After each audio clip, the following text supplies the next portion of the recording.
Hello friends, my name is Ravi Som, Chanakya civil academy.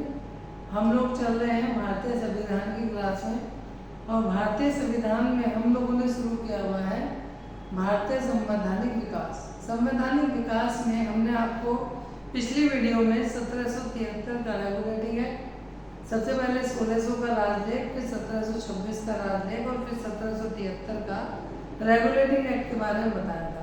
अब उस act में जो कमियां थी उन कमियों को सुधारने के लिए अगला जो एक्ट आया वो अगला एक्ट आया एक्ट ऑफ सेटलमेंट, जिसे हम बोलते हैं 1781। 1781 के एक्ट में क्या हुआ, जो मैंने अभी आपको बात बताई कि रेगुलेटिंग एक्ट 1773 में व्यवहारिक दोषों को दूर करने के लिए ब्रिटिश संसद के प्रवर समिति के अध्यक्ष एडमंड वर्क के सुझाव के आधार पर इस एक्ट का प्रावधान किया गया कि रेगुलेटिंग एक्ट में जो कमियां थी उन कमियों को दूर करने के लिए हमने ये एक्ट ऑफ सेटलमेंट 1781 यानी एडमंड वर्क कौन थे इसमें?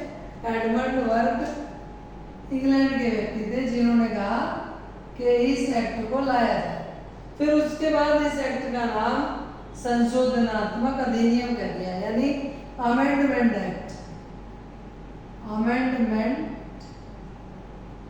एक्ट कहा गया इसको इंग्लिश में, या इसको कहते हैं बंगाल का जुडिकेचर एक्ट 1781 भी कहते हैं इसको, उसका अगला नाम।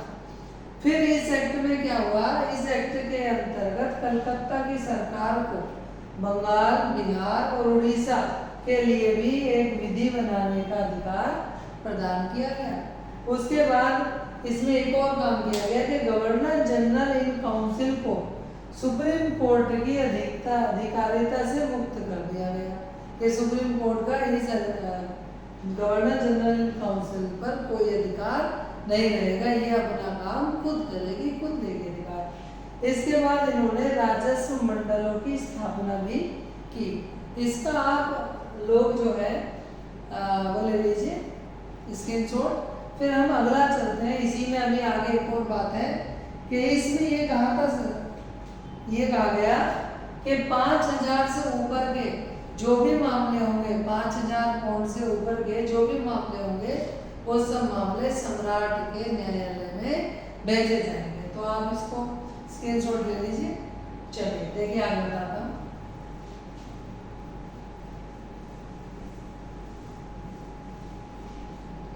मतलब क्या है कि 5000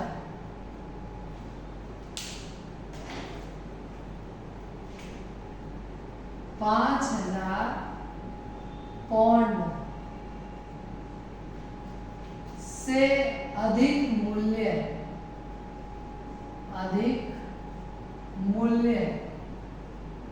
के मामले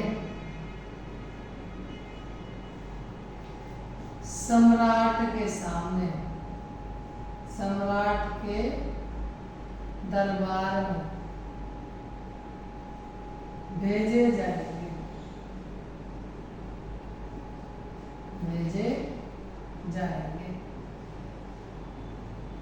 तो ये था हमारा एक्ट ऑफ सेटलमेंट। लेकिन ये जो एक्ट ऑफ सेटलमेंट था ये हमारा असफल हो गया, और असफल होने के बाद इसके लिए हम अगला एक्ट लेकर आए यहाँ पर 1784 का पिट्स इंडिया एक्ट। ये एक्ट सफल नहीं हो पाया, असफल हो गया।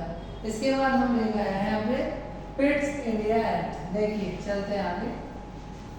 पिट्स इंडिया एक्ट ये असफल हो गया। आप लिखेंगे पिट्स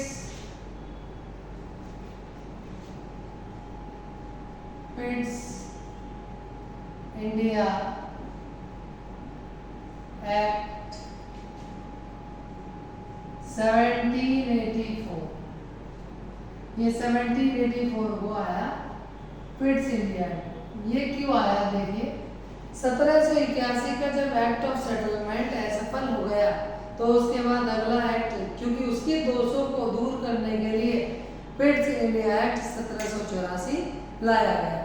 पिट्स इंडिया एक्ट में क्या था कि यही बात आई सबसे पहले तो act of settlement, act of settlement, settlement 1781 के असफल हो जाने पर, के असफल हो जाने पर,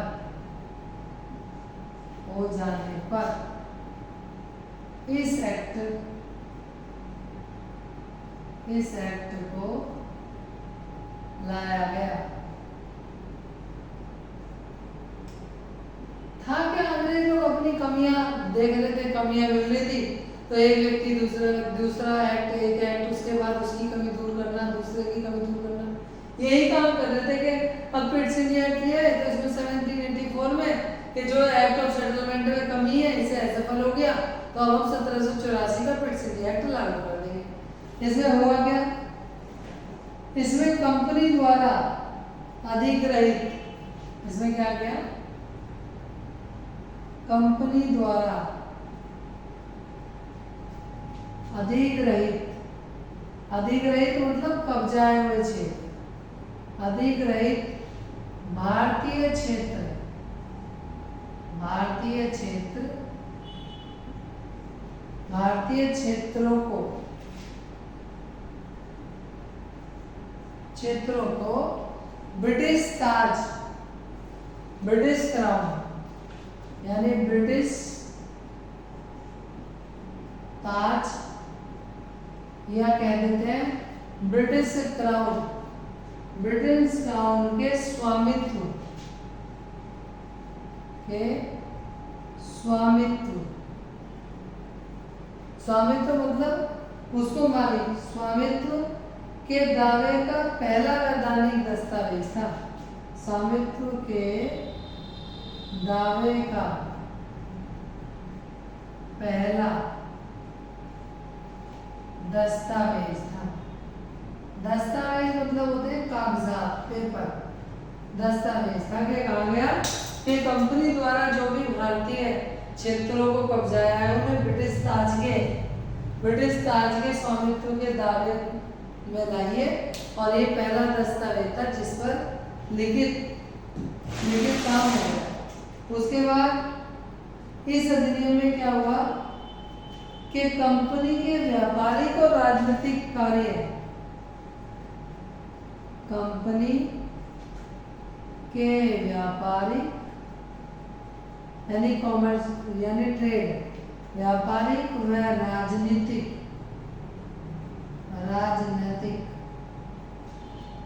कार्य अलग अलग कर दिए, अलग अलग कर दिए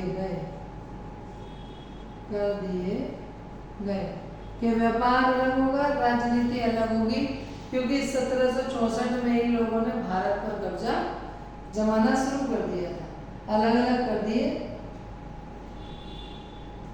उसके बाद इन्होंने क्या काम किया,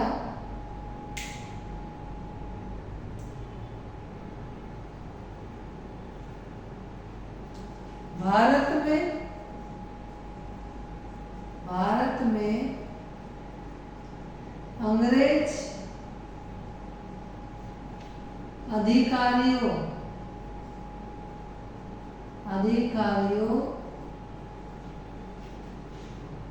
पर मुकदमा चलाने के लिए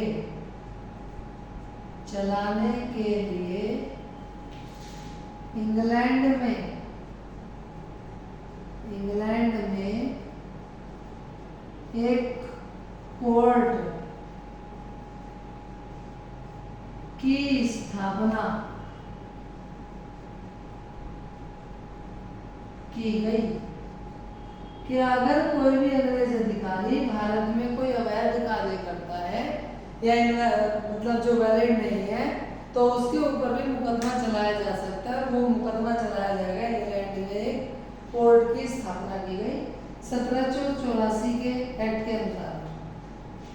इसका आप स्क्रीनशॉट ले लीजिए, फिर हम अगला बताते हैं। देखिए इसके बाद क्या हुआ, इन्होंने कर दिया, क्या किया कि कंपनी का कोई भी अधिकारी उपहार नहीं ले सकता, कि कंपनी का कोई भी अधिकारी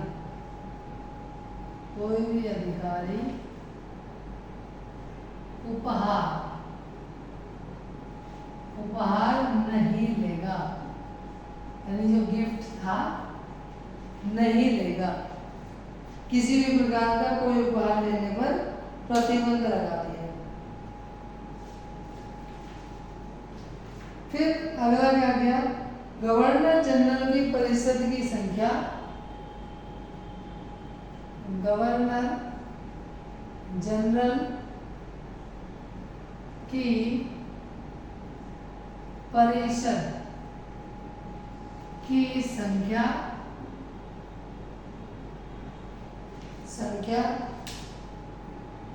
4 से कम करके, 4 से कम करके, संख्या 4 से कम करके 3 कर दी गई, 3 कर दी गई। ये हमारा 1784 का फिट्स इंडिया एक्ट था। इसमें वैसे तो क्या काम किया इन्होंने, जो व्यापारिक क्रियाकलाप थे वो इन्होंने कंपनी के निदेशकों के हाथ में दे दिए। निदेशक मतलब बोर्ड ऑफ डायरेक्टर्स के हाथ में।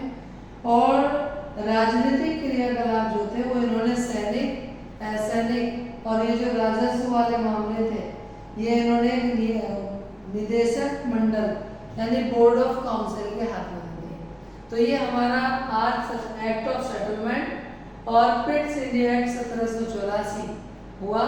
कल हम लोग जो अगला एक्ट चलेंगे, अगले वीडियो में हम आएंगे, तो वो आएंगे 1786 का एक्ट ऑफ 1786, जिसमें क्वेश्चन भी पूछा गया है आप लोगों से कि गवर्नर जनरल को विशेष परिस्थितियों में किस तरीके के अधिकार है। अगर आपको ये वीडियो पसंद आई हो तो आप इसे ज़्यादा से ज़्यादा लाइक करें, सब्सक्राइब करें और शेयर करें।